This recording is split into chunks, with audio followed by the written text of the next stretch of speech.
Today we'll discuss some questions related to reflexive pronoun and emphatic pronoun, and I will explain each and every question in detail. So this is a part 1 of the video, by the way. There's a part 2 that is also coming up, so stay tuned for that. And now, without any further ado, please keep on watching. So look at the first example. Okay, I taught myself to play the guitar. यहाँ पे taught क्या है? Verb है, right? Taught क्या है? Verb है. I क्या है? Subject है, right? I है subject. तो और myself क्या है? Object. Okay.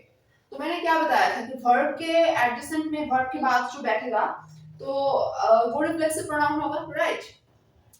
और यहाँ पे देखो I taught myself to play the guitar, मैंने ही खुद को ही सिखाया, तो सब्जेक्ट और ऑब्जेक्ट सेम है, राइट? तो क्या बताया था मैंने कि अगर सब्जेक्ट और ऑब्जेक्ट अगर दोनों सेम है तो रिफ्लेक्सिव प्रोनाउन होगा। और एक रूल जो है वो मैंने बताया था कि वर्ब के बाजू में जो बैठेगा, अगर सेल्फ वाला वर्ड वर्ब के बाजू में बैठे, वर्ब के आफ्टर बैठे, तो हो जाएगा रिफ्लेक्सिव प्रोनाउन, राइट? तो ये क्या हुआ? Reflexive pronoun. ओके, नेक्स्ट देखो, the dog scratched itself before falling asleep। Dog ने खुद को स्क्रैच किया बिफोर फॉलिंग asleep, मतलब सो जाने से पहले डॉग ने खुद को स्क्रैच किया। अब द डॉग, डॉग क्या है? सब्जेक्ट, स्क्रैच क्या है? वर्ब, इटसेल्फ क्या है? ऑब्जेक्ट। और इटसेल्फ किसको डिनोट कर रहा है? डॉग को, राइट? तो सब्जेक्ट और ऑब्जेक्ट दोनों सेम है। तो और देखो जो सेल्फ वाला वर्ड है इटसेल्फ, वो वर्ब के बाजू में बैठा है, तो क्या होगा? Again reflexive pronoun. ओके, ये भी हो जाएगा रिफ्लेक्सिव प्रोनाउन। देन देखो, we drove ourselves home from the party. यहाँ पे वी क्या है? सब्जेक्ट, ड्रोव क्या है? वर्ब, आवरसेल्फ क्या है? Object, right?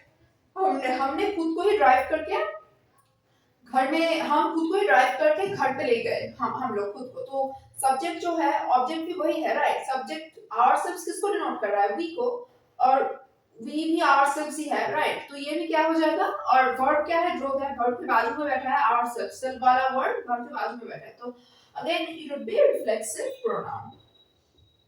ओके, फिर देखो, आई poured myself a bowl of serial. Serial क्या है? इसका मीनिंग क्या है? सीरियल का मीनिंग क्या है? सुबह हम जो खाते हैं ना, कॉर्नफ्लेक्स वगैरह, देन चोकोस हो गया, देन और भी बहुत सारे सीरियल्स हैं, उसको सीरियल बोलते हैं। ओके, इसका हिंदी मुझे ठीक तरह से पता नहीं है, लेकिन कॉर्नफ्लेक्स, चोकोस, वो सब जो है उसको सीरियल बोलते हैं। ओके, देन देखो, आई क्या है? सब्जेक्ट, पोर्ड क्या है? फॉर, माई सेल्फ क्या है? ऑब्जेक्ट।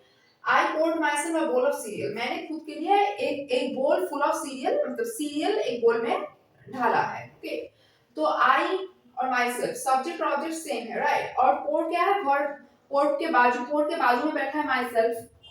सेल्फ वाला वर्ड मैंने क्या बताया था? सेल्फ वाला वर्ड अगर वर्ड के बाजू में बैठे, वर्ड के आफ्टर में बैठे, तो उसको हम रिफ्लेक्सिव प्रोनाउन बोलते हैं। वहां पे मैंने थोड़ा सा गलती हो गया मुझसे लिखने में कि मैंने बिफोर लिख दिया, कि अगर वर्ड के बिफोर में बैठे, मतलब सेल्फ वाला वर्ड वर्ड के बिफोर में बैठता है, नहीं।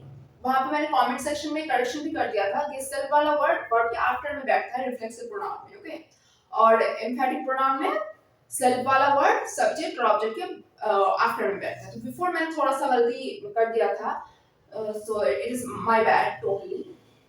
ओके, मैं क्या बोल रही थी कि आई और माई सेल्फ, सब्जेक्ट और ऑब्जेक्ट दोनों सेम है, और पोर्ड क्या है? वर्ड, वर्ड के आफ्टर बैठा है ये सेल्फ वाला वर्ड। तो कहाँ पे ऐसा होता है? रिफ्लेक्सिव में होता है या एम्फेटिक में होता है? रिफ्लेक्सिव में होता है, राइट? तो ये भी हो गया reflexive pronoun. Okay, thank you for watching the video.